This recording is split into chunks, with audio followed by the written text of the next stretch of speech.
महाभारत के युद्ध के दौरान सूतपुत्र कर्ण का चरित्र अद्भुत और प्रेरणादायक है। वह कर्तव्य, साहस और संघर्ष का प्रतीक है। कुरुक्षेत्र की युद्ध भूमि में कर्ण ने वासुदेव श्री कृष्ण को युद्ध के लिए ललकारा, लेकिन इसका आधार केवल शक्ति प्रदर्शन नहीं था, बल्कि यह गहरे मनोवैज्ञानिक और दार्शनिक दृष्टिकोण से जुड़ा था। कर्ण ने बचपन से ही अपने जीवन में अपमान, संघर्ष और तिरस्कार झेला था। उनकी गाथा एक योद्धा की है, जिसने समाज और परिस्थितियों के विपरीत जाकर अपनी पहचान बनाई।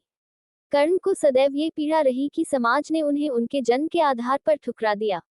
वह जानते थे कि वासुदेव श्री कृष्ण, जो पांडवों के सारथी और मार्गदर्शक थे, उनकी तुलना में न केवल श्रेष्ठ योद्धा थे, बल्कि उनकी रणनीतिक क्षमता भी अतुलनीय थी।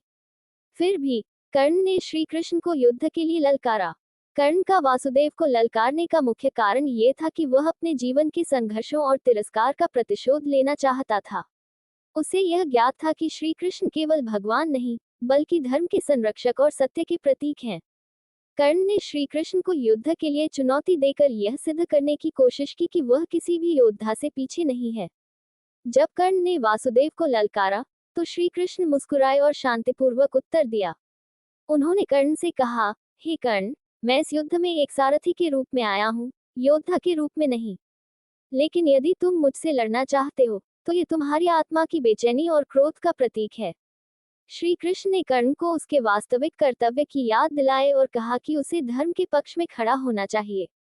कर्ण ने उत्तर दिया, हे माधव, मेरा जीवन धर्म और अधर्म के बीच संघर्ष रहा है। यदि आज मैं अधर्म के पक्ष में हूँ, तो यह मेरे जीवन की विडंबना है। लेकिन मैं एक योद्धा हूँ और अपने वचन का पालन करूंगा। ये संवाद महाभारत के सबसे गहरे दार्शनिक संवादों में से एक है। वासुदेव ने कर्ण की वीरता और उसके साहस की सराहना की। उन्होंने कहा, तुम्हारा जीवन प्रेरणादायक है। तुमने विषम परिस्थितियों में भी हार नहीं मानी।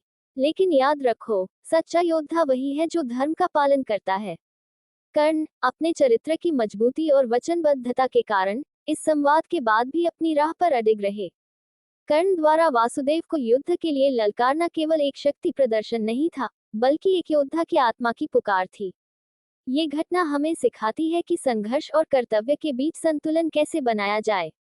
कर्ण की यह ललकार महाभारत की कहानी का एक अमिट हिस्सा है, जो साहस, समर्पण और संघर्ष का प्रतीक है।